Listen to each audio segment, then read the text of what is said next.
Virginia Tech, uncharted territory, so it's significant step in the growth of our program. But so things are buzzing. I think it doesn't happen without good players and good administrators who want to fight at the national level to tell everybody that we're serious about baseball at Virginia Tech. And I feel happy for our community. In my estimation, is the greatest college community in the country, that they're going to have access to this outstanding venue.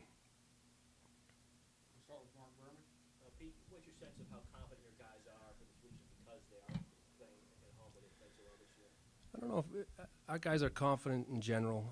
I think it's more of a comfort thing than a confidence thing.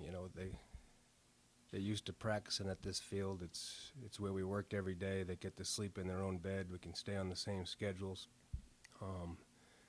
And we play really well at this place, and our guys know that.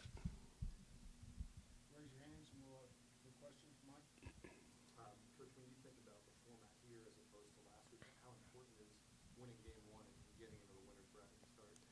It's at the utmost importance. We saw life in the losing bracket 3 years ago in South Carolina. That's a tough way to live, So game one is essential, and then game two really puts you in a driver's seat. So, but game one, you got to get in that winners column, and then you live your life day to day after that. But it's important to get off the right start, or then it becomes a war of attrition, So. Mike?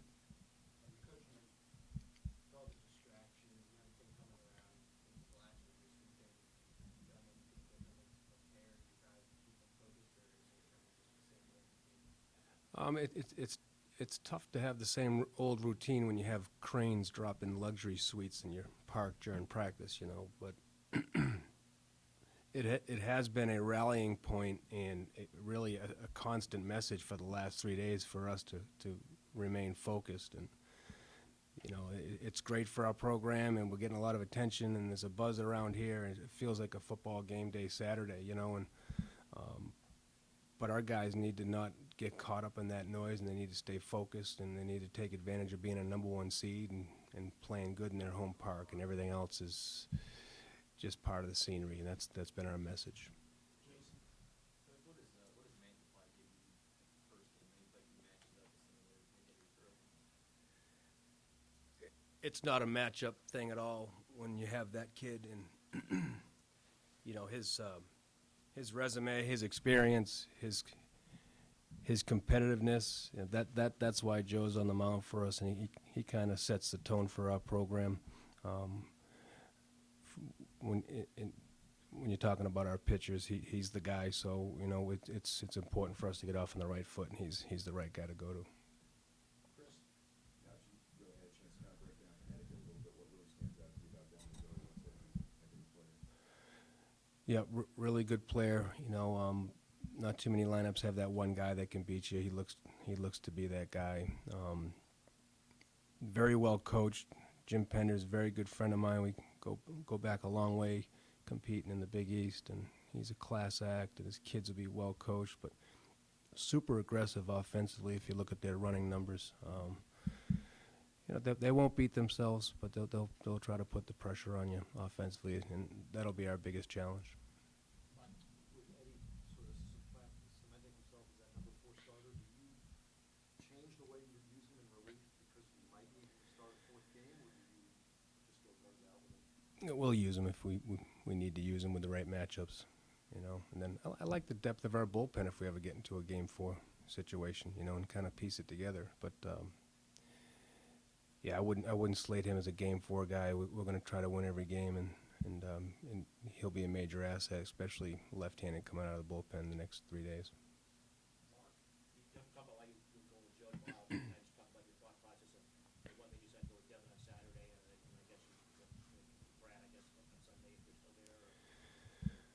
Well, this is a double elimination tournament. It's not the pool play format, so we go with what we think our top 2 guys are, 1 and 2, and that's the only basis behind it. I know other people in other regionals are throwing off with their number 1 guy, but we thought it really important game 1 and 2, and we're going to go with our top 2 guys thus far. And when you look back, I mentioned what a big honor it is to host this week. When you look back from when you were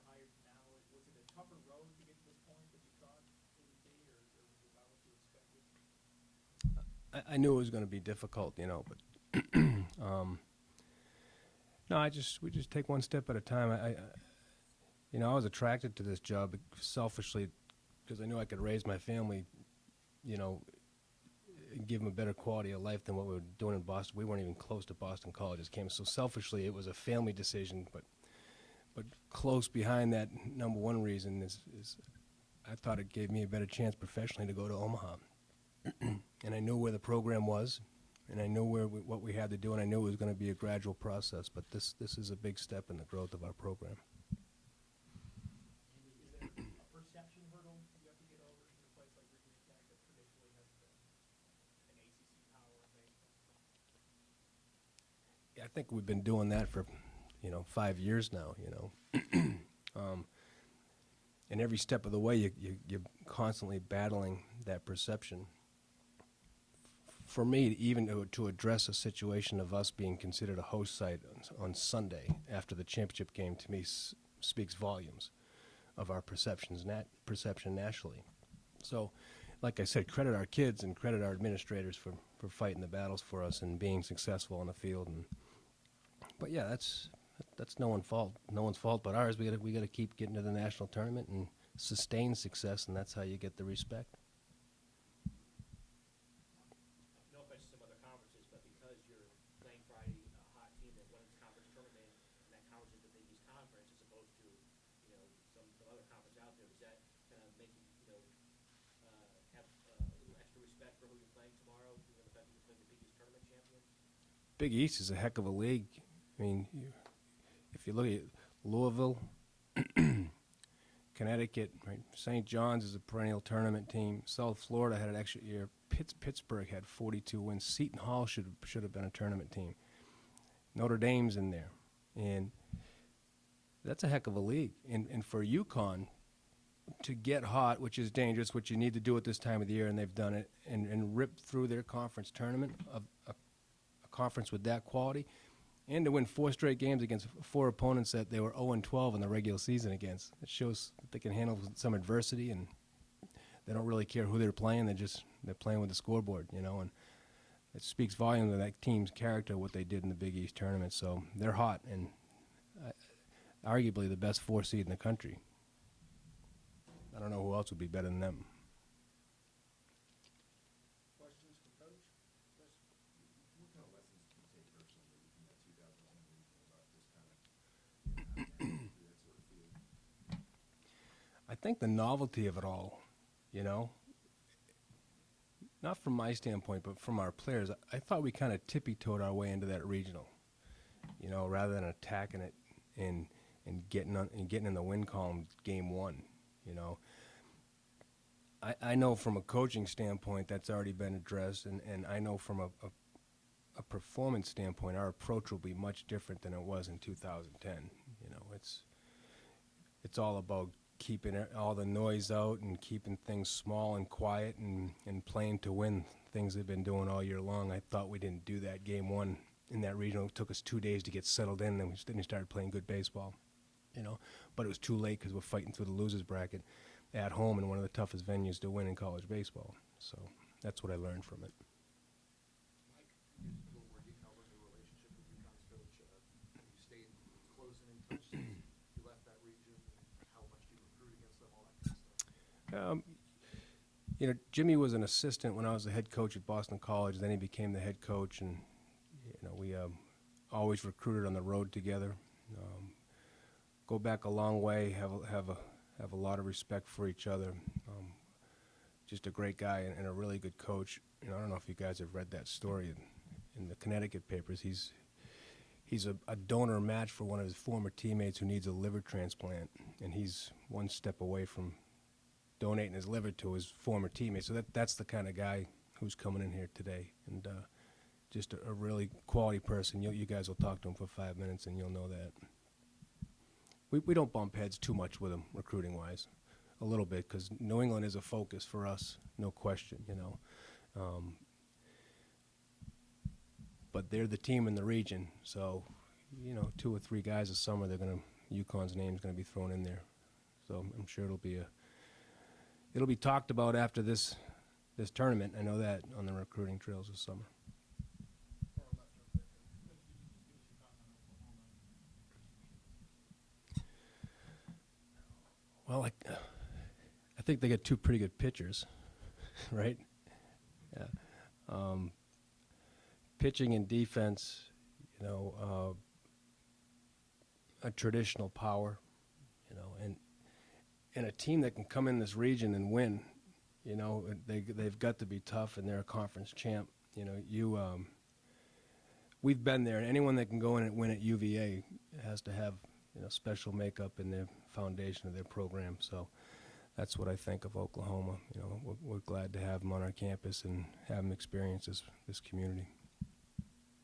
It's a slightly different team than last year's team, though, but like you were saying, is it kind of something you had to really keep the team focused on, the fact that Oklahoma went into Virginia last year, was out of that regional and kind of said, We haven't, you know, honestly, I don't even know if we're going to be playing Oklahoma. So we'll kind of take one team at a time, and we don't do a whole lot of talking about the opponent with our players. We focus on our team and how we want to approach things on any given day in our game plan. But our guys certainly have a ton of respect for Oklahoma, and our guys are college baseball aficionados. They know everything about every team and player in this country, and there's a tremendous amount of respect when that 2 seed came up on that selection show on Monday.